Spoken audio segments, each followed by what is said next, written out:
बिस्मिल्लाहिर्रहमानिर्रहीम। अस्सलाम वालेकुम स्टूडेंट्स, आज हम लोग लेसन नंबर 31 डिस्कस करेंगे। आइडियोलॉजी और कल्चर पे ही जो है वो बात हो रही है, वही जो है वो लेसन कंटिन्यू है। हम लोगों ने पिछले लेसन में जो है वो पढ़े थी एपिस्टेमोलॉजिकल थ्योरीज तक हम लोगों ने जो है वो पढ़ा था कि कैसे हेगेमोनी थ्योरीज होती हैं, एपिस्टेमोलॉजिकल थ्योरी आइडियोलॉजीज होती हैं। आज हम लोग पढ़ेंगे कि पॉलिटिकल आइडियोलॉजीज क्या होती हैं।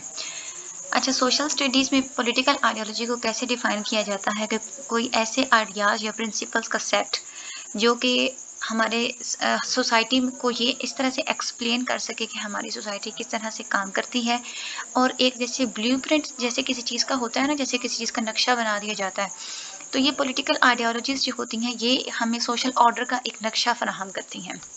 ठीक है। और ये पॉलिटिकल आइडियोलॉजीज, इनका जो लार्ज मेन कंसर्न होता है ना, वो ये होता है कि हमने अपनी पावर को एलोकेट कैसे करना है और इस पावर को एंड यूजर्स तक हम लोगों ने कैसे जो है वो पहुंचाना है। तो ये पॉलिटिकल आइडियोलॉजीज। अच्छा, इसमें आगे एग्जांपल दी हुई है कि one of the most influential well defined political ideology थी 20वीं सेंचुरी की, वो थी कम्युनिज्म। ठीक है, कम्युनिज्म को हम आगे जाके डिस्कस करते हैं कि वो होता क्या है। कम्युनिज्म ने अपनी जो फॉर्मुलेशंस हैं वो कार्ल मार्क्स की बेसिस पे उसने की थी। कार्ल मार्क्स को हमने एक लेक्चर में स्टडी किया था कि उसने 3 फैक्टर्स बताए थे कि जो कि हमारी सोसाइटी में इनइक्वालिटीज करती हैं, that is the Prestige, power and wealth. तो कम्युनिज्म जो होता है, कम्युनिज्म ये एक टर्म होता है जो कि वैसे तो कम्युनिज्म टर्म बहुत सी चीज़ों के लिए जो है वो इस्तेमाल होता है, लेकिन ये एक सर्टन किस्म के सोशल सिस्टम के लिए इस्तेमाल होता है। एक सर्टन किस्म की एक आइडियोलॉजी के लिए ये इस्तेमाल होता है कि जो कि किसी सोशल सिस्टम को सपोर्ट करती है। ठीक है। और कोई ऐसी पॉलिटिकल मूवमेंट जिसको कोई आपकी विश हो कि आप इम्प्लीमेंट करना चाह रहे हैं, तो that is the communism. Communism जो है वो एक इगैलिटेरियन टाइप ऑफ सोसाइटी है, यानी कि यहाँ वहाँ पे कोई स्ट्रेटिफिकेशन नहीं होती इगैलिटेरियन सोसाइटी में। ठीक है। वहाँ पे मेल और फीमेल्स को इक्वली इंपॉर्टेंस दी जाती है, उनमें जेंडर स्ट्रेटिफिकेशन नहीं होती। तो कम्युनिज्म जो है वो बेसिकली उसका गोल था कि इगैलिटेरियन सोसाइटी होनी चाहिए, जिसमें कोई स्टेट नहीं होनी चाहिए, यानी कि कोई भी अपनी पावर्स हम पे मुसल्लत ना करे, कोई भी किसी के पास प्राइवेट प्रॉपर्टी नहीं होनी चाहिए, किसी किस्म की सोशल क्लासेस नहीं होनी चाहिए। जितनी भी प्रॉपर्टी हो वो पूरी की पूरी कम्युनिटी एज अ होल उसको ओन करे, यानी कि कोई भी प्रॉपर्टी है वो वैसे की वैसे पड़ी रहे, कोई भी उसको ओन ना करे। हर कोई उसको अपनी एबिलिटी के हिसाब से और अपनी नीड के हिसाब से उसको यूज़ करे। ठीक है। और हर जितने भी लोग हैं उनके सोशल स्टेटस और उनका इकोनॉमिक स्टेटस बिल्कुल इक्वल होना चाहिए। तो इस तरह की जो प्रिंसिपल्स जो डिफाइन करती है वो कम्युनिस्ट सोसाइटी जो है वो करती है, कि कम्युनिस्ट सोसाइटी कहती है कि हर किसी को अपनी एबिलिटी और नीड के हिसाब से चीज़ों को यूज़ करना चाहिए, खामखा चीज़ों को ओन करके नहीं रखना चाहिए। दूसरी जो कम्युनिज्म आइडियोलॉजी है उसका एक सिनोनिमस एक मार्क्सिज्म आइडियोलॉजी भी है। ठीक है। मार्क्सिज्म जो है वो कहता है, वैसे तो वो उसके एक और बहुत सारे डेरिवेटिव्स हैं, लेकिन मार्क्सिज्म जो है ना, उसका जो मेन क्लेम है वो ये है कि ह्यूमन सोसाइटी जब डेवलप करती है तो वो बहुत सारी स्टेजेस से गुजर कर उसको डेवलप करती है। ठीक है। That the human society has gone through the various stages of development through out his history, कि ह्यूमन सोसाइटी ने अब तक जितना ग्रो किया है उसने वेरियस स्टेजेस ऑफ डेवलपमेंट से गुजर के ग्रो किया है। और अब जिस स्टेज पे हमारी ह्यूमन सोसाइटी खड़ी है वो हमारी कैपिटलिज्म है, कैपिटलिज्म स्टेज है। ठीक है। तो उसके बाद वो कहते हैं कि जो हमारी कैपिटलिज्म के बाद अगली जो हमारी जो सोसाइटी होगी ना, वो सोशलिज्म की होगी। ठीक है। और उसके बाद जाके हमारी कम्युनिज्म की आएगी, यानी कि कैपिटलिज्म वो सोसाइटी होती है जहाँ पे कैपिटल क्लासेस या कि ह्यूज क्लासेस जो होती हैं वो स्मॉलर सोसाइटीज़ को कंट्रोल करने की कोशिश करते हैं। जैसे हमारा कैपिटलिज्म है, पॉलिटिकल सिस्टम हमें कंट्रोल करता है ना, तो वो क्या होता है, हमारा कैपिटलिज्म होता है। तो वो कहते हैं कि कैपिटलिज्म के बाद आके सोशलिज्म आएगा। सोशलिज्म में क्या होगा कि लोगों के दरमियान में जो है वो सोशल इंट्रैक्शंस बहुत ज़्यादा होंगे। ठीक है। लोग किसी की पावर दूसरे पर तो नहीं होगी, लेकिन क्या होगा कि वो एक दूसरे की प्रॉब्लम्स को सॉल्व करेंगे इंट्रैक्शन से, सोशलाइज करके। वो एक स्टेज आएगी सोशलिज्म की। और सोशलिज्म के बाद कहीं जाके कम्युनिज्म आएगी, जब कोई भी किसी भी प्रॉपर्टी को ओन नहीं करेगा, किसी के पास राइट नहीं होगा कि दूसरे पे वो हुकूमत कर सके, सबके इक्वल राइट्स होंगे, सबके इकोनॉमिक स्टेटस होंगे। तो इस तरह से ये 3 स्टेजेस वो बताते हैं। उसके बाद क्या है कि it should also be noted that the communist do not seek to establish communism right away. वो क्या कहते हैं, जो मार्क्सिज्म है उसका क्लेम है कि अगर कम्युनिस्ट जो है अगर वो कम्युनिज्म को इस्टेब्लिश करना चाहते हैं तो वो अभी से फौरन उसको इस्टेब्लिश नहीं कर सकते। ठीक है, पहले उनको सोशलिज्म इस्टेब्लिश करनी पड़ेगी, उसके बाद जाके कहीं मुस्तकबिल में जाके कोई ऐसा पॉइंट आएगा कि वो कम्युनिज्म को इस्टेब्लिश कर सकेंगे। दूसरी जो एग्जांपल्स हैं आइडियोलॉजीज की, that is anarchism, capitalism, conservatism, social democracy. ठीक है, ये मुख्तलिफ़ किस्म की हमारी जो आगे जो एग्जांपल्स दी हुई हैं आइडियोलॉजी के, अपने इनके नेम्स जो है ना वो याद कर लेने हैं। उसके बाद आगे हमें बताइए इकोनॉमिक आइडियोलॉजी। कार्ल मार्क्स जो हैं एक एंथ्रोपोलॉजिस्ट, उन्होंने क्या किया था कि पूरी जो सोसाइटी का एक मॉडल होता है ना उसकी उन्होंने बेस और सुपर स्ट्रक्चर के बारे में बताया था कि हमारी सोसाइटी की बेस क्या होती है और उसके ऊपर जो है वो सुपर स्ट्रक्चर कैसे बिल्ड होता है और वो सुपर स्ट्रक्चर कौन सा होता है जो उस बेस पे बिल्ड होता है। तो उन्होंने बेस के बारे में कहा था कि बेस को उन्होंने डायरेक्टली रेफर किया था मीन्स ऑफ प्रोडक्शन के साथ। ठीक है, यानी कि हमारी सोसाइटी में जो फैक्ट्रीज में जो होती हैं, जैसे कुछ लोग ओन करते हैं कुछ चीज़ों को और उन चीज़ों से फिर वो प्रोडक्शन करते हैं, प्रोड्यूस करते हैं मुख्तलिफ़ किस्म की चीज़ों को, तो वो जो मीन्स ऑफ प्रोडक्शन होते हैं ना, वो कार्ल मार्क्स कहते हैं कि वो हमारी सोसाइटी की बेस होती हैं। ठीक है, और इस बेस के ऊपर हमारा सुपर स्ट्रक्चर फॉर्म होता है। ठीक है, और सुपर स्ट्रक्चर वो कहता है कि हमारे सुपर स्ट्रक्चर में हमारी सोशल आइडियोलॉजीज इंक्लूड होती हैं, उसके अलावा हमारे legal systems, political systems, religion, ये सारे जो हैं वो हमारे सुपर स्ट्रक्चर के अंदर इंक्लूड होते हैं।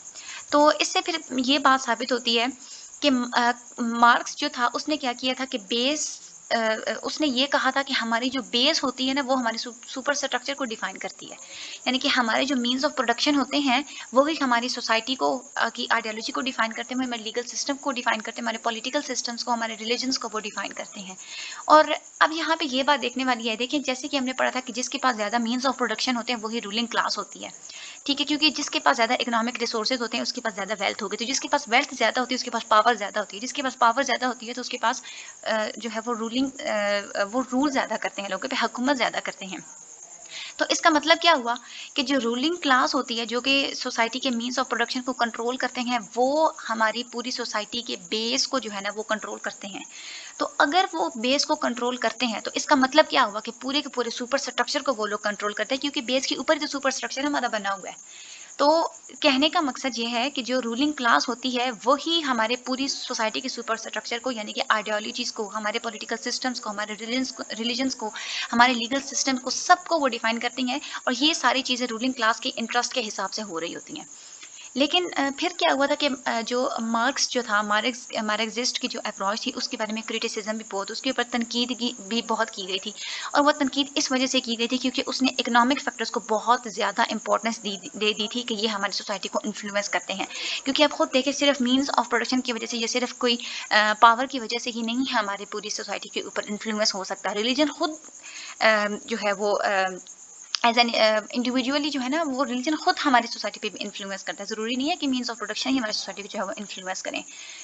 Okay, this is for from the only theory of the economics to be raise to ideology. ये सिर्फ कोई एक थ्योरी नहीं थी इकोनॉमी के बारे में जो कि रेज की गई थी, इसके अलावा भी ये दूसरी आइडियोलॉजीज हैं जो कि दी गई थी इकोनॉमी के बारे में।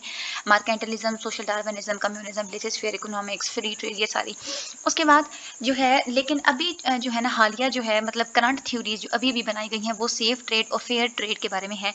कुछ के जो डेवलप्ड कंट्रीज़ और डेवलपिंग कंट्रीज़ के दरमियान जो ट्रेड्स होती हैं, जो तिजारतें होती हैं, वो उनकी जो रूल्स के बारे में वो है कि किस तरह के उनके दोनों के दरमियान कानून होने चाहिए, किस तरह के उन दोनों के दरमियान सिस्टम होने चाहिए ताकि उन दोनों के दरमियान इनइक्वालिटीज़ ना आ सके, कन्फ्लिक्ट्स ना हो सके। तो वो होते हैं फेयर ट्रेड और सेफ ट्रेड के बारे में जो है वो करंट थ्योरीज जो है वो बनाई गई हैं।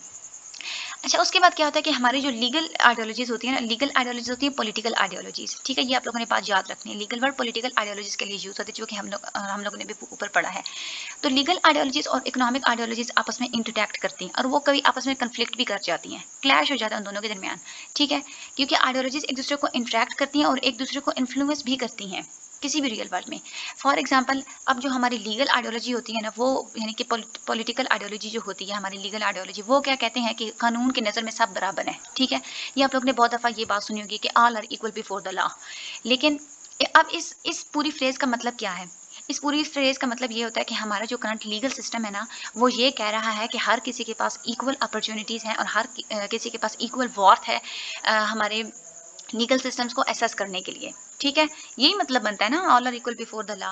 लेकिन ये बात सच नहीं है। वो आप लोगों को भी पता है कि कोई अमीर आदमी होता है तो वो अगर उसने कोई क्राइम कर दिया है, अव्वल तो उसके बारे में कुछ स्टैंड लिया नहीं जाता, स्टैंड लिया भी जाता है तो वो अपने घर में खड़े-खड़े ये कॉल करवा के अपनी जो है वो बेल करवा लेता है। लेकिन कोई जो गरीब आदमी होता है वो बेचारा जेल में गलता-सड़ता रहता है। इवन कि वो अगर बेगुनाह भी है तब भी उसकी बात नहीं सुनी जाती, ठीक है? जिन लोगों के पास पैसा ज़्यादा होता है वो कत्ल करके भी आराम से फिर रहे होते हैं, जिनके पास पैसा नहीं होता, जो बेचारे गरीब होते हैं, उन्होंने कुछ भी नहीं किया होता, जब जस्ट उन पे इल्ज़ाम लग जाए तो भी वो कुछ नहीं कर पाते क्योंकि उनके पास रिसोर्सेज़ नहीं होते कि वो खुद को डिफेंड कर सकें, ठीक है? तो जो कांसेप्ट ऑफ प्राइवेट प्रॉपर्टी है, over the means of operation result in some people being able to own more, ठीक है? क्योंकि प्राइवेट प्रॉपर्टी जिसके पास जितनी ज़्यादा होगी उसके पास इसका मतलब यही है ना कि उसके पास ज़्यादा दौलत है, ठीक है? वो ज़्यादा ओन कर रहा है चीज़ों को। तो इसकी वजह से क्या होता है कि उनकी जो प्रॉपर्टी होती है, उस प्रॉपर्टी की वजह से उनके पास पावर ज़्यादा आ जाता है और चीज़ों को इन्फ्लुएंस करने की ताकत भी ज़्यादा आ जाती है। ये यहाँ पे वही जो है वो एग्ज़ाम्पल है कि जो रिच होते हैं वो बेटर लॉयर्स को जो है वो अफ़ोर्ड कर लेते हैं, ठीक है? तो जो लेकिन जो दूसरी जो क्वेश्चन होती हैं, तो ये जो होता है ना कि ये जो चीज़ें जो रिच होते हैं वो कानून की नज़र में रिच और पुअर फिर कैसे बराबर हुए, ठीक है? इकोनॉमिक आइडियोलॉजिस्ट तो ये कह रही है ना, इकोनॉमिक आइडियोलॉजिस्ट ने जो इकोनॉमिक्स ने अपनी आइडियोलॉजी दी है वो कहती है कि जिसके पास ज़्यादा मीन्स ऑफ प्रोडक्शन होंगे ज़्यादा उसके पास पावर होगी। उधर से लॉ जो लीगल आइडियोलॉजिस्ट है वो कह रही हैं कि सारे जो है वो कानून की नज़र में बराबर हैं। तो ये दोनों आइडियोलॉजीज कन्फ्लिक्ट तो कर गई ना, कैसे वो कानून की नज़र में बराबर हैं? यहाँ पे इंटरेक्शन तो हो गया ना, क्योंकि इकोनॉमी की वजह से इकोनॉमी की वजह से किसी मीन्स ऑफ प्रोडक्शन की वजह से वेल्थ की वजह से वो लॉ की नज़र में बराबर नहीं है, ठीक है? तो ये इस तरह से जो है वो इंटरेक्शन हो जाता है लीगल और इकोनॉमिक एक्टिविटी आइडियोलॉजीज में। तो आज हमारा ये लेसन नंबर 31 भी डन हो गया।